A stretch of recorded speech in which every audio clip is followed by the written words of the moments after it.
കമ്മിയോ സംഘിയോ കൊങ്ങിയോ ആവാതെ കേരളത്തിൽ ജീവിക്കാൻ പറ്റില്ലെന്ന അവസ്ഥയാണ്.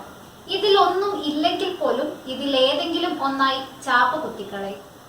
മോഹൻലാൽ ഉൾപ്പെടെയുള്ള താരങ്ങൾക്ക് സംഘിപ്പട്ടം കിട്ടിയിട്ടുണ്ട്. മമ്മൂട്ടിയോ? മമ്മൂട്ടിക്ക് കമ്മി ഇമേജാണ്.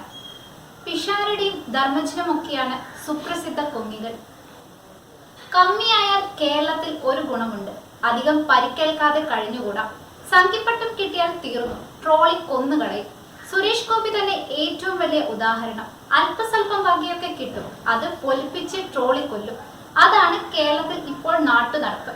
രാജസേനൻ BJP വിട്ട് CPM ചേർന്നതോടെ ഇപ്പോൾ സേഫാണ്. ഭീമൻ രഘുവിന്റെ അവസ്ഥയാണ് കഷ്ടം. ഇപ്പോഴും ട്രോളിന് കുറവൊന്നുമില്ല. ഇങ്ങനെ കാട് കയറിയത് നടി ശോഭനയുടെ കാര്യം പറയാനാണ്. പ്രധാനമന്ത്രി തൃശ്ശൂരിൽ വന്ന ശേഷം വാർത്തകളിൽ നിറയുന്നത് ശോഭനയാണ്. ഇന്ത്യയിലെ മികച്ച നടിമാരിൽ ഒരാൾ, അനുഗ്രഹീത നർത്തകി.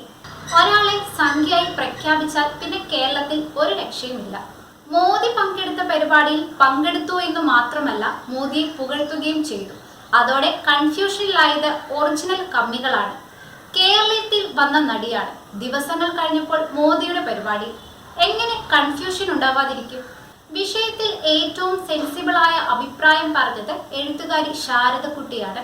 ശോഭനയെ സംഖ്യയാക്കിയാൽ ശോഭനയ്ക്കൊന്നുമില്ലെന്നാണ് ശാരദക്കുട്ടി പറഞ്ഞത്. അത് സംഖ്യകൾക്കേ ഗുണം ചെയ്യൂ. നൃത്തവും സിനിമയും അല്ലാതെ മറ്റൊന്നിനെ കുറിച്ചും ശോഭന ഇന്നുവരെ സംസാരിച്ചു കേട്ടിട്ടില്ല. നീണ്ട അഭിമുഖങ്ങളിൽ പോലും അവർ കലാജീവിതമല്ലാതെ വ്യക്തിപരമായതൊന്നും വെളിപ്പെടുത്താറില്ല. മറ്റൊന്നും അവർ ശ്രദ്ധിക്കുന്നതായി തോന്നിയിട്ടില്ല. അവരുടെ വേദികൾ രാഷ്ട്രീയ ഇടമായല്ല, കലാകാരി എന്ന നിലയിൽ കിട്ടുന്ന വേദിയായി മാത്രമാണ് അവർ കാണുന്നത്. നാളെ ഗവർണറുടെ വേദിയിലും കോൺഗ്രസിന്റെ വേദിയിലും അവരെത്തും. എഴുതിക്കൊണ്ടുവന്ന പ്രസംഗം അവർ തപ്പിയും തടഞ്ഞും വായിക്കും. അവരുടെ സംഘിച്ചായി എന്നൊക്കെ ഇതിനെ പെരുപ്പിച്ചാലും അവരിത് അറിയാനോ ശ്രദ്ധിക്കാനോ പോകുന്നില്ല. ശ്രദ്ധിച്ചാലും പതിവ് ഐ ഡോണ്ട് കെയർ എന്ന ഭാവമായിരിക്കും അവരുടേത്. എന്നെ ഒന്നും ബാധിക്കില്ല എന്നൊരു മട്ട് ആ സ്വയം പ്രഖ്യാപിത ഇരിപ്പിലും നടപ്പിലുമുണ്ട്.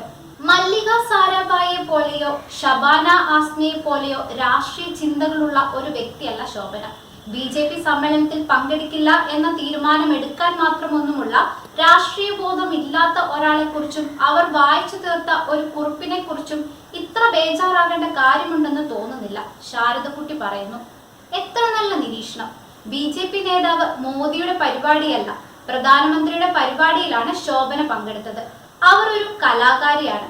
കേരളത്തിൽ പങ്കെടുത്തപ്പോൾ ഇല്ലാത്ത എന്ത് രാഷ്ട്രീയമാണ് പ്രധാനമന്ത്രിയുടെ പരിപാടിയിൽ പങ്കെടുത്തപ്പോൾ ഉണ്ടായത്? കലികാലത്ത് ഫാസിസ വിരുദ്ധരും ഫാസിസ്റ്റുകളാകുന്ന അവസ്ഥയാണ്. അതിനിടെ വിഷയത്തിൽ പ്രതികരിച്ച CPM സംസ്ഥാന സെക്രട്ടറി MV ഗോവിന്ദനും രംഗത്ത് വന്നു.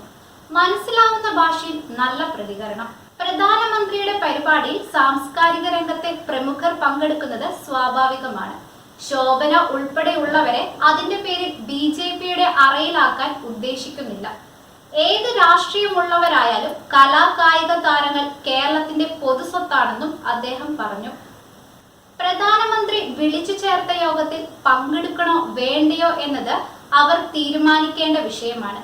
കേരളീയത്തിന്റെ ഭാഗമായി പങ്കെടുക്കുന്നതും തെറ്റാണെന്ന് പറയാൻ പറ്റുമോ? ഇനിയെങ്കിലും കലാകാരന്മാരെയും കായിക മേഖലയിൽ നിന്നുള്ളവരെയും കക്ഷി രാഷ്ട്രീയത്തിന്റെ അറകളിലേക്ക് തിരിക്കേണ്ട. അതെ, അത് തന്നെയാണ് പറയാനുള്ളത്. ശോഭന കലാകാരിയാണ്, രാഷ്ട്രീയക്കാരിയല്ല. ഇനി രാഷ്ട്രീയമുണ്ടെങ്കിലും അതിനെ ഇങ്ങനെ അടച്ചാക്ഷേപിക്കണം. പഴയ കാലമൊന്നുമല്ല ഇപ്പോൾ. ഇതെല്ലാം വിലയിരുത്താനുള്ള ശേഷി ജനങ്ങൾക്കുണ്ട്. വെറുതെ പുലിവാല് പിടിക്കേണ്ട.